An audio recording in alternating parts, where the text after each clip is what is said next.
मित्रों, Shukla ji UP 32 channel में आपका स्वागत है। आज हम श्री रामचरितमानस कथा प्रारंभ करेंगे और जो है वीडियो पूरा कई भागों में बनेगा और हम पूरा बनाएंगे भी और आपको दिखाएंगे भी। तो लीजिए, आज हम कथा प्रारंभ करते हैं। कौशल प्रदेश जिसकी स्थापना वयवस्त मनु ने की थी, पवित्र सरयू नदी के तट पर स्थित है। सुंदर एवं समृद्ध अयोध्या नगरी इस प्रदेश की राजधानी है। वयवस्वत मनु के वंश में अनेक सूरवीर, पराक्रमी, प्रतिभाशाली तथा यशस्वी राजा हुए, जिनमें से राजा दशरथ भी एक थे। राजा दशरथ वेदों के मर्मज्ञ, धर्मप्राण, दयालु, रणकुशल और प्रजापालक थे। उनके राज्य में कष्ट रहित, सत्यनिष्ठ एवं ईश्वर भक्त थी। उनके राज्य में किसी के भी प्रति द्वेष भाव का सर्वथा अभाव था।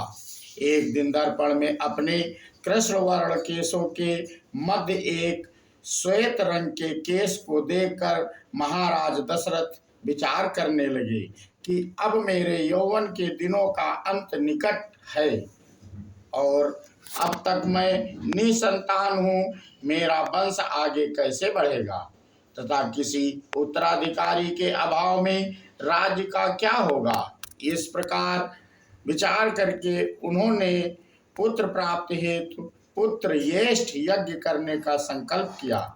अपने कुलगुरु वशिष्ठ जी को बुलाकर उन्होंने अपना मंतव्य बताया तथा यज्ञ के लिए उचित विधान बताने की प्रार्थना की।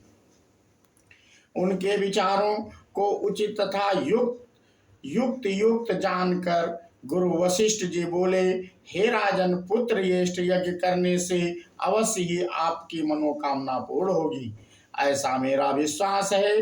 अतः आप शीघ्र अश्वमेध यज्ञ करने तथा इसके लिए एक सुंदर श्याम कर अश्व छोड़ने की व्यवस्था करें।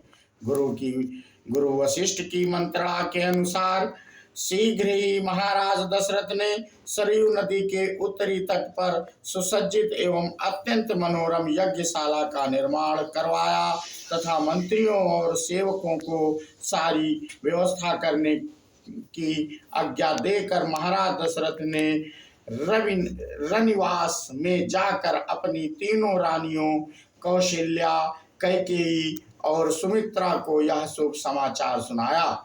महाराज के वचनों को सुनकर सभी रानियां प्रसन्न हो गईं।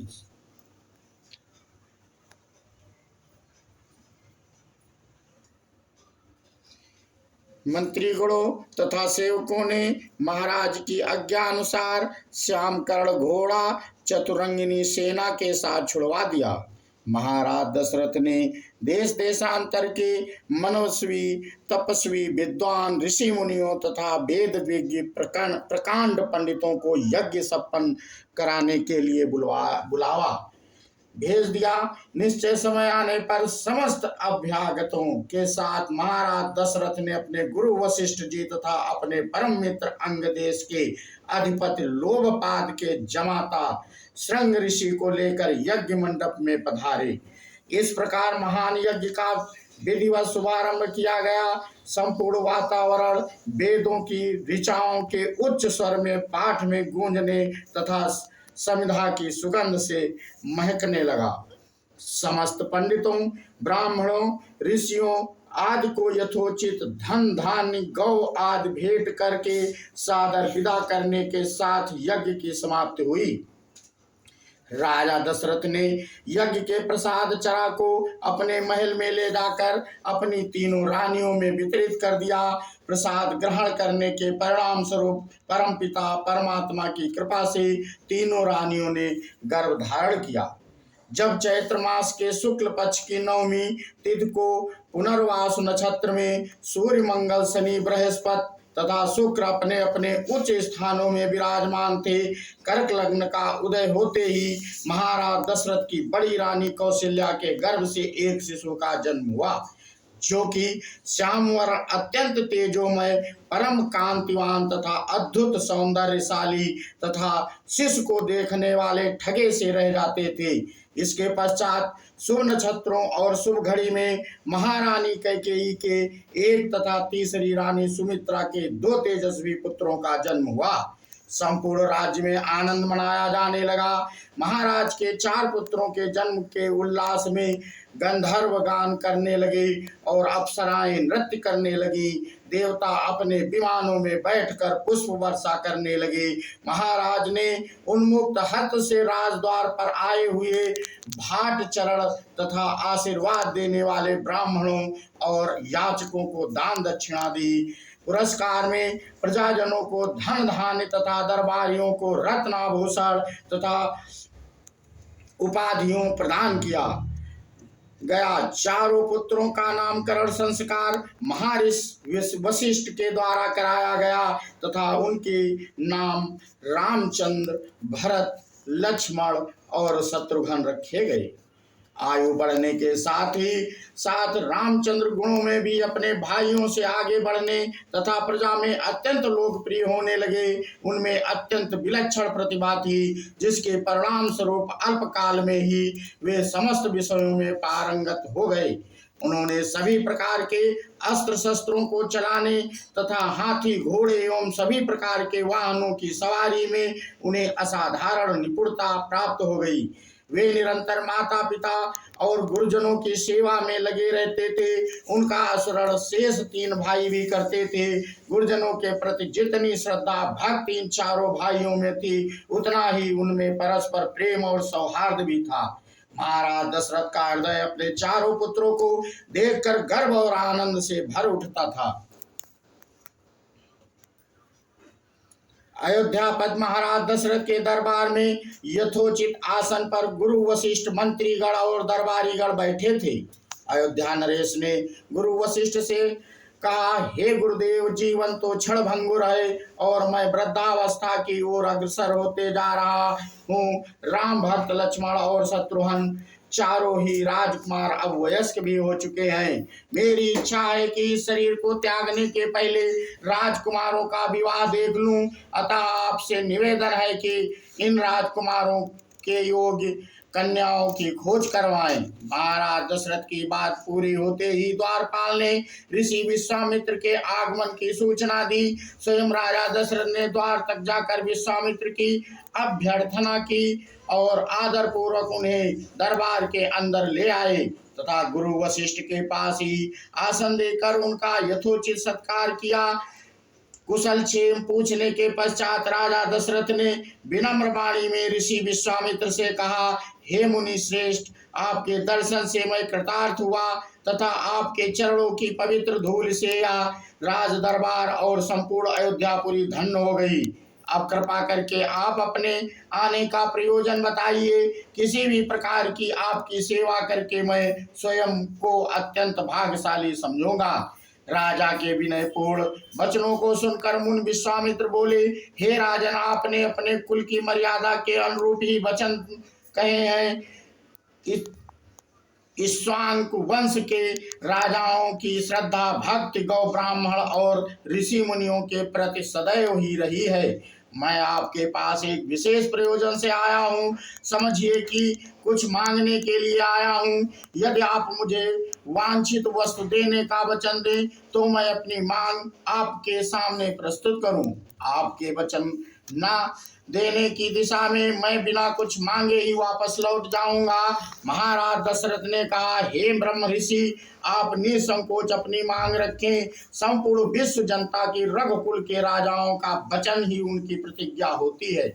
आप मांग तो मैं अपना शीश काट कर भी आपके चरणों में रख सकता हूँ। उनके इन वचनों से आश्वस्त ऋषि विश्वामित्र बोले, राजन, मैं अपने आश्रम में एक यज्ञ कर रहा हूँ। इस यज्ञ के पूर्ण आहुति के समय मारीच और सुबाहु नाम के 2 राक्षस आकर रक्त मांस आदि अपवित्र वस्तुएं यज्ञ वेदी के में फेंक देते हैं।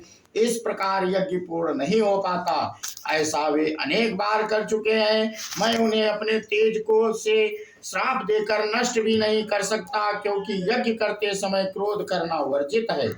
मैं जानता हूँ कि आप मर्यादा का पालन करने वाले ऋषि मुनियों के हितैषी एवं प्रजावत्सल राजा हैं। मैं आपसे आपके ज्येष्ठ पुत्र राम को मांगने के लिए आया हूँ, ताकि वह मेरे साथ जाकर राक्षसों से मेरे यज्ञ की रक्षा कर सकें और मेरा यज्ञानुष्ठान निर्विघ्न पूरा हो सके। मुझे पता है कि राम आसानी के साथ उन दोनों को संहार कर सकते हैं, अतः केवल 10 दिनों के लिए राम को मुझे दे दीजिए। कार्य पूर्ण होते ही मैं उन्हें सकुशल आपके पास वापस पहुंचा दूंगा। विश्वामित्र की बात सुनकर राजा दशरथ को अत्यंत विषाद हुआ। ऐसा लगने लगा कि अभी वे मूर्छित हो जाएंगे। फिर स्वयं को संभाल कर उन्होंने कहा, मुनिवर राम अभी बालक हैं, राक्षसों का सामना करना उनके लिए संभव नहीं होगा। आपके यज्ञ की रक्षा करने के लिए मैं स्वयं ही जाने को तैयार हूँ। विश्वामित्र बोले, राजन आप तनिक भी संदेह ना करें कि राम उनका सामना नहीं कर सकते। मैंने अपने योग बल से उनकी शक्तियों का अनुमान लगा लिया है। आप निःशंक होकर राम को मेरे साथ भेज दीजिए। इस पर राजा दशरथ ने उत्तर दिया, हे मुनि श्रेष्ठ, राम ने अभी तक किसी राक्षस के माया प्रपंचों को नहीं देखा है और उसे इस प्रकार के युद्ध का अनुभव भी नहीं है।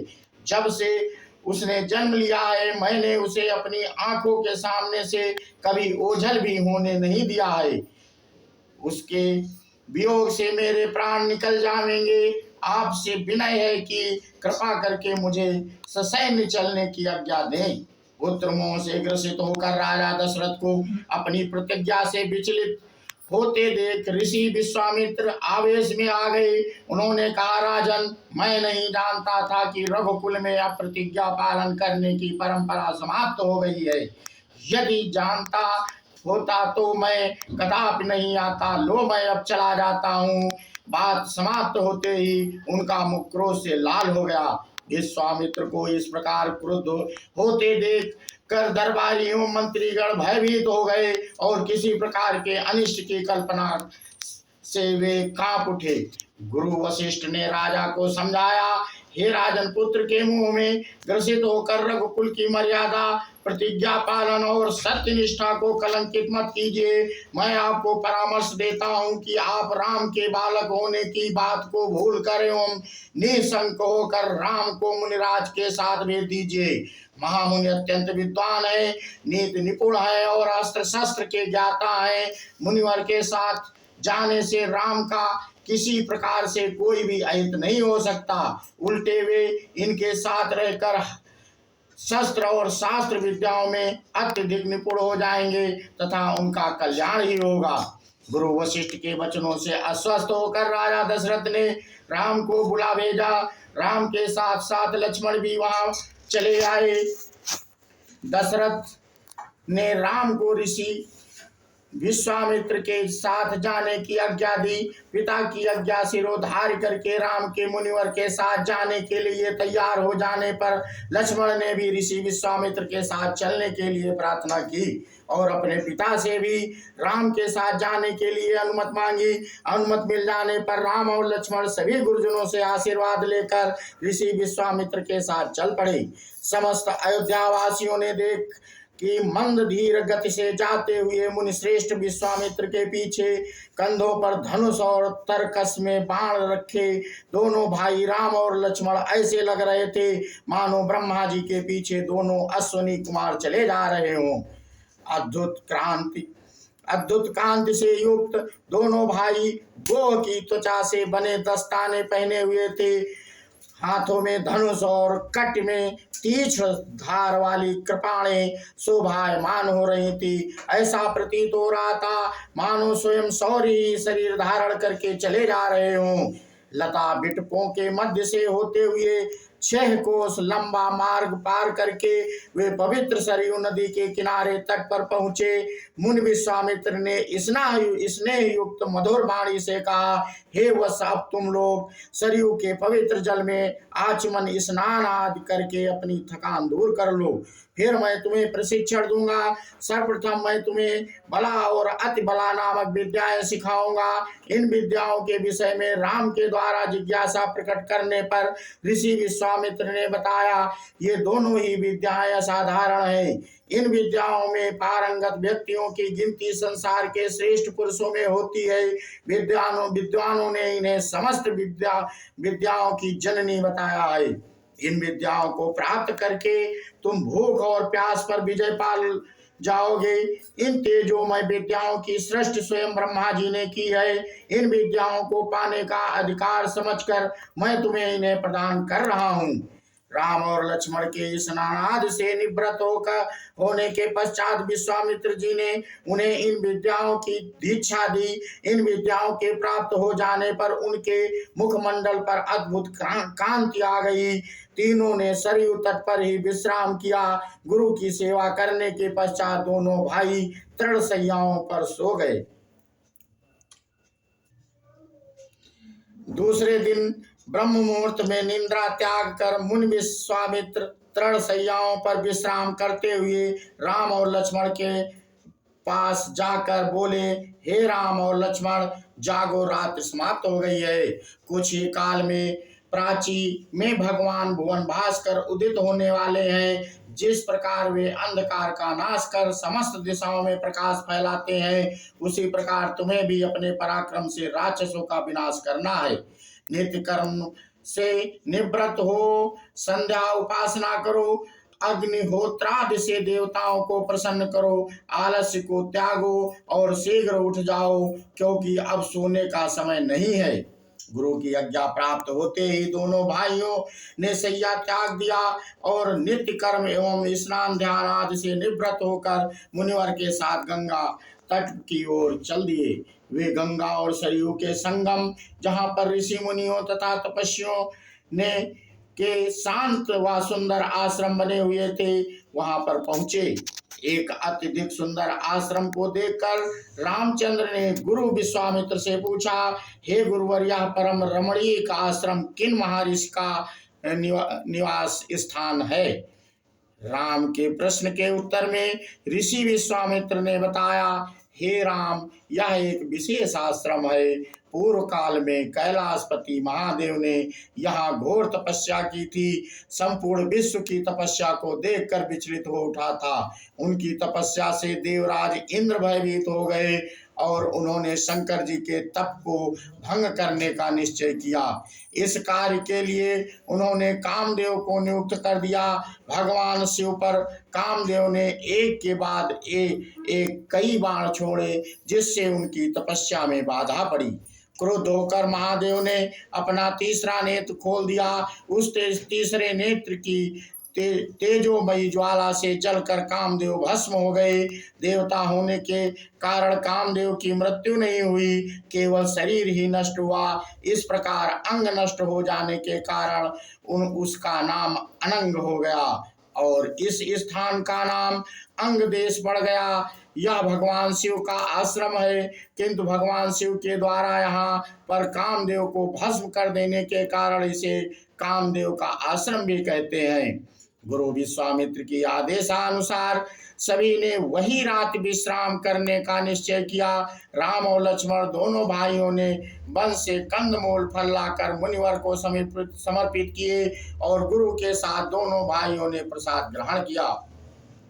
तत्पश्चात स्नान, संध्या, उपासना आदि की निवृत्त होकर राम और लक्ष्मण गुरु विश्वामित्र से अनेक प्रकार की कथाएं तथा धार्मिक प्रवचन सुनते रहे। अंत में गुरु की यथोचित सेवा करने के पश्चात आज्ञा पाकर वे परम पवित्र गायत्री मंत्र का जाप करते हुए तृण शैयाओं पर जाकर विश्राम करने लगे। स्त्री के रूप में ताड़का एक घोर पाप है और पाप को नष्ट करने में कोई पाप नहीं होता। हे राम, तुम इस पापिनी का संहार कर दो। प्रातः काल स्नान, संध्योपासना आदि कार्यों से निवृत्त होकर राम और लक्ष्मण गुरु विश्वामित्र के साथ सरिता तट पर पहुंचे। एक वनवासी मुनि ने विश्वामित्र के साथ 2 सुकुमार बालकों को देखा तथा उनका परिचय प्राप्त कर वे एक छोटी सी सुंदर नौका ले आए और विश्वामित्र से बोले, हे मुनिराज, आप इन कुमारों के साथ इस नौका पर बैठकर सरिता पार कर लीजिए। विश्वामित्र जी ने उस मुनि को धन्यवाद दिया और राम तथा लक्ष्मण के साथ नौका पर सवार हो गए।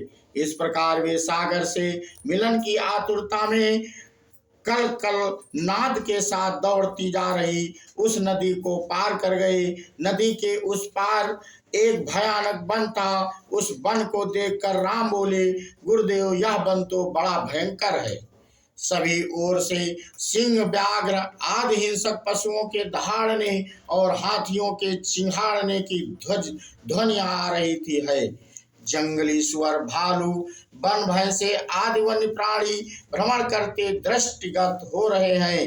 वृक्षों की सघनता के कारण सूर्य का प्रकाश इस वन के भीतर घुसने का साहस नहीं कर पा रहा है और इसी कारणवश चारों ओर अंधकार हो रहा है। इस अति दुर्गम वन का क्या नाम है? राम के इस प्रश्न का उत्तर विश्वामित्र ने इस प्रकार दिया, हे राघव, पूर्व काल में इस स्थान में वन न होकर मलदा और करूप नाम के 2 बड़े समृद्ध राज्य हुआ करते थे। दोनों ही राज्य ऊंची ऊंची अट्टलिकाओं, भिथिकाओं तथा सुंदर पथों से सुशोभित थे तथा धन धान्य और समृद्धि से भरपूर थे। दूर दूर के व्यापारी यहाँ पर व्यापार करने आया करते थे। किंतु ताड़का नामक एक यक्ष कन्या ने उन दोनों राज्यों का विनाश कर दिया। ऋषि विश्वामित्र ने आगे बताया, ताड़का कोई साधारण स्त्री ना होकर सुंदर नाम के राक्षस की पत्नी और मारीच नामक राक्षस की माता है। उसके शरीर में 1000 हाथियों के बराबर बल है और वह अत्यंत पराक्रमी और शक्तिशाली है। इस प्रदेश को नष्ट करने के पश्चात ताड़का ने अपने पुत्र मारीच के साथ मिलकर यहाँ के समस्त निवासियों को मारकर खा डाला। अब उनके भय से यहाँ 2-2 कोस दूर तक किसी मनुष्य की परछाई भी नहीं दिखाई देती। भूलवश यदि कोई यहाँ आ भी जाए तो जीवित नहीं लौट पाता। उसी ताड़का का संहार करने के लिए ही मैं तुम्हें यहाँ लाया हूँ। राम ने आश्चर्य से पूछा, गुरुदेव, स्त्रियां तो कोमल और दुर्बल होती हैं, फिर ताड़का में 1000 हाथियों का बल कैसे आ गया? ऐसा प्रतीत होता है कि अवश्य कुछ न कुछ रहस्य है। विश्वामित्र बोले, वत्स, तुम्हारा कथन सत्य है और वास्तव में इसके पीछे एक रहस्य है। सुकेतु नाम का एक अत्यंत बलवान यक्ष था। वह संतानहीन था, अतः संतान प्राप्ति के उद्देश्य से उसने ब्रह्मा जी की कठोर तपस्या की। उसकी तपस्या से प्रसन्न होकर ब्रह्मा जी ने उसे संतान होने का वरदान दे दिया। परिणाम स्वरूप ताड़का का जन्म हुआ। सुकेतु के द्वारा ताड़का के अत्यंत बली होने का वर मांगने पर ब्रह्मा जी ने उसके शरीर में 1000 हाथियों का बल दे दिया। विवाह योग्य आयु होने पर सुकेतु ने ताड़का का विवाह एक सुंदर नामक राक्षस से कर दिया और उससे मारीच का जन्म हुआ। मारीच भी अपनी माता के समान बलवान और पराक्रमी था। वह सुंदर राक्षस का पुत्र होकर भी स्वयं राक्षस नहीं था, किंतु बाल्यकाल में वह बहुत उपद्रवी था। ऋषि मुनियों को अकारण कष्ट दिया करता था। उनके उपद्रवों से त्रस्त होकर एक मुनि अगस्त्य ने उसे राक्षस हो जाने का शाप दे दिया। अपने पुत्र के राक्षस गति प्राप्त हो जाने से सुंदर अत्यंत क्रोधित हो गया और अगस्त्य ऋषि को मारने दौड़ा। इस पर अगस्त्य ऋषि ने शाप देकर सुंदर को तत्काल भस्म कर दिया। अपने पति की मृत्यु का बदला लेने के लिए ताड़का भी अगस्त्य ऋषि पर झपटी। इस पर अगस्त्य ऋषि ने शाप देकर ताड़का के सौंदर्य को नष्ट कर दिया और वह अत्यंत क्रूप हो गई। अपनी क्रूरता को देखकर और अपने पति की मृत्यु का बदला लेने के लिए ताड़का ने अगस्त्य मुनि के आश्रम को नष्ट करने का संकल्प किया। अतः हे राम, मैं तुम्हें आज्ञा देता हूँ कि तुम ताड़का का वध करो। तुम्हारे अतिरिक्त इसका वध कोई भी नहीं कर सकता। अपने मन से यह विचार निकाल दो कि यह स्त्री है और स्त्री का वध मैं कैसे करूं? स्त्री के रूप में यह एक घोर पाप है और पाप को नष्ट करने में कोई पाप नहीं होता। समस्त संशय को त्याग कर मेरी आज्ञा से तुम पापिनी का संहार कर दो। राम ने कहा, गुरुदेव आपकी आज्ञा मुझे सिरोधार्य है। समस्त मानवों के कल्याण के लिए मैं अवश्य ही ताड़का का वध करूंगा। इतना कहकर राम ने अपने धनुष पर बाण रखकर उसकी प्रत्यंचा को कान तक खींच कर भयंकर टंकार किया। टंकार से उत्पन्न ध्वनि से समस्त वन प्रांत गुंजायमान हो गए उठा। वन्य प्राणी भयभीत होकर इधर उधर भागने लगे। इस प्रकार की अप्रत्याशित खलबली मची देखकर ताड़का क्रोध से भर उठी। धनुष ताने राम को देखते ही इस विचार से कि कोई अपरिचित कुमार उसके साम्राज्य पर आधिपत्य करना चाहता है, वह क्रोध से पागल हो गई। राम पर आक्रमण करने के लिए वह तीव्र गति से उन पर झपटी।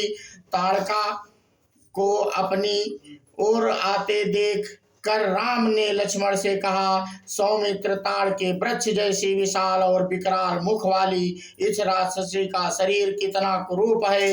इसकी मुख मुद्रा देख कर ही प्रतीत होता है कि यह बड़ी हिंसक है और निरीह प्राणियों की हत्या करके उनका रक्तपान करने में इसे बहुत आनंद आता होगा। तुम एक तरफ सावधान होकर खड़े हो जाओ और देखो कि कैसे इसे मैं अभी यमलोक भेजता हूँ। विकराल देहधारिणी ताड़का अपने बड़े बड़े दांत चमकाती भुजाओं को फैलाते हुए द्रुतगामी बिजली की तरह राम और लक्ष्मण पर अत्यंत तीव्रता के साथ झपटी। इस भयंकर आक्रमण के लिए पहले से ही तत्पर थे। उन्होंने तीक्ष्ण बाण चलाकर उसके हृदय को छलनी कर दिया। उसके वक्ष स्थल से गर्म गर्म रक्त की धारा प्रवाहित हो उठी। वह आक्रमण करने के लिए पुनः टूट पड़े। इससे पूर्व ही राम ने एक और बाण चला दिया जो सीधे उसके वक्ष में जाकर लगा। वह पीड़ा से चीखती हुई चक्कर खाकर भूमि पर गिर पड़ी और अगले ही क्षण उसके प्राण पखेरु उड़ गए। राम के इस रण कौशल और ताड़का की मृत्यु से ऋषि विश्वामित्र अत्यंत प्रसन्न हुए। उनके मुख से रामचंद्र के लिए आशीर्वचन निकलने लगे। गुरु की आज्ञा से वहीं पर सभी ने रात्रि व्यतीत किया। प्रातः काल उन्होंने देखा कि ताड़का के आतंक से मुक्ति पा जाने के कारण उस वन की भयंकरता और विकरालता समाप्त हो चुकी है। कुछ समय तक उस वन की शोभा निहारने के उपरांत स्नान पूजन से निवृत्त होकर वे महर्षि विश्वामित्र के आश्रम की ओर चल पड़े।